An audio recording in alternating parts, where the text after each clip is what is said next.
Why is the shopping cart always in the top right of the screen? How do companies predict my purchases? And why do prices end in 9? Why do fast food companies use red and yellow in their logos? Why do restaurants always have one expensive menu item? Researchers, marketers, and very curious people seek the answers for how we make decisions and how we choose products. Clicksuasion finds the secrets that companies use and shares them with you. Why do I feel better when I bought the last remaining airline ticket? How do I make choices based on colors and fonts? Welcome back to the Clicksuasion podcast for part 3 and the final part of the Behavioral Fundraising series. This is Crystal Suetterlin, Clicksuasion Labs, Pinehurst, North Carolina.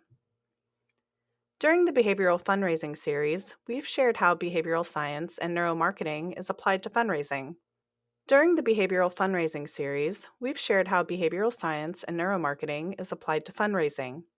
Behavioral science and neuromarketing could be applied to nonprofit fundraising, political donations, investor relations, and traditional sales-based transactions. During episodes 1 and 2, we shared 6 constructs: scarcity, time pressure, bundling, social norms, commitment, and the credible messenger. For the final episode, we will discuss self-connection, the decoy effect, and set completion. Self-connection. We relate to others who share the same values, beliefs, age, and gender. Connection to others who share similar attributes is a powerful behavioral principle. Anything that is self-connected, or can be made to seem so, can serve as a springboard to persuasion. People who have a birthday, birthplace, or first name in common are likely to like each other more, which leads to heightened cooperation. Let's talk about Coca-Cola. 150 of the most common first names are printed on 100 million cans of Coke. The addition of names, or self-connection to the brand, reversed a 10-year decline of consumption in the United States. Coke sales increased by more than 2% in the United States. There were more than 500,000 photos posted on social media with the hashtag #ShareACoke, including some from animal lovers who'd bought bottles for their pets. The self-connection naming campaign by Coke has now spread to more than 80 countries. The self-connection principle also applies to career choice. There are more dentists named Dennis than Jerry, Walter, or any other name. People subconsciously associate their name with an item that sounds similar. Self-connection also applies to finance. Donors of microloans are more likely to make small business microloans online to people who share their initials or first name. Donors also identified with the donee in other ways, such as being a nurse or mothers of 2 girls. Another study found that donors appeared to strongly favor recipients who were more attractive, less overweight, and lighter in skin color. The decoy effect. A third option can change the perceived value of 2 other options. Because we make decisions by comparing choices that are in front of us, decoy options can influence our decisions. Behavioral economic theory suggests we make decisions hastily or irrational, or without objective reasoning. The decoy effect describes what happens when a third choice is added to 2 existing choices. Williams-Sonoma had 2 bread makers and increased sales by adding a third, higher-priced option, also known as anchoring. People then bought the middle-priced option, which used to be the higher-priced and less purchased of the 2. When it comes to setting your gift levels, you can use the decoy effect to make your higher-level options look more desirable.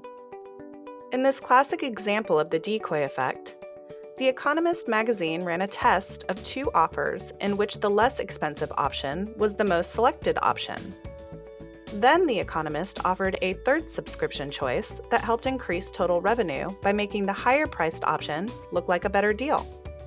During test number 1, the online subscription was $59. The combined online and print subscription was $125.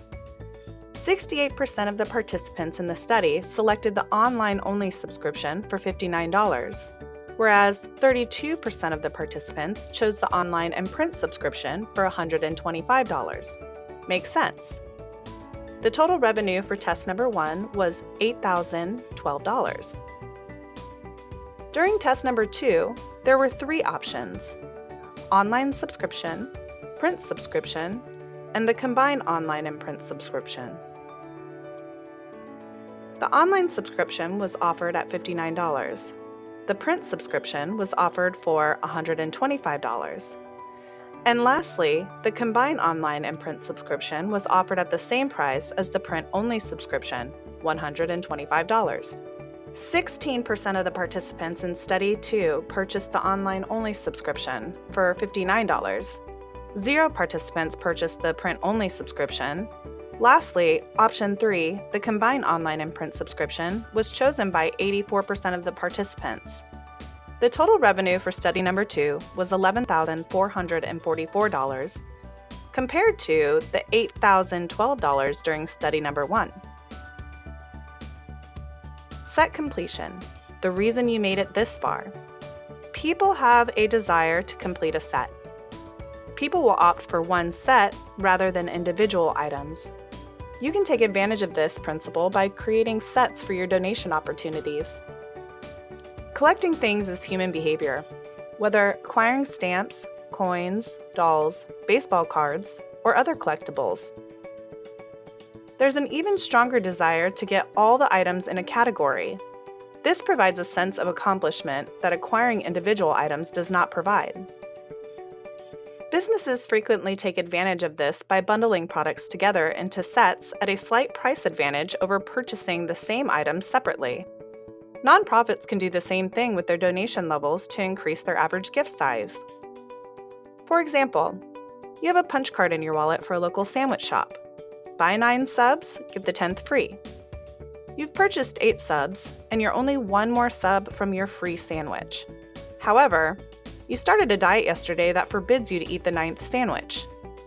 Behavioral science research suggests you are more likely to buy the 9th sub to get the 10th free, which means you are likely to consume 2 subs and twice violate your diet and self-control. The research for Behavioral Fundraising series was completed by team members at Clicksuasion Labs, Actionology, Red Rooster Group, and several partner organizations. This is part 3 of the 3-part Behavioral Fundraising series. For Behavioral Science News, this is Crystal Suetterlin, Clicksuasion Labs, Pinehurst, North Carolina. Thanks for listening to Clicksuasion. Subscribe to the podcast, read our research, and get in touch with us at clicksuasion.com. You can also find us on Twitter with the handle @Clicksuasion.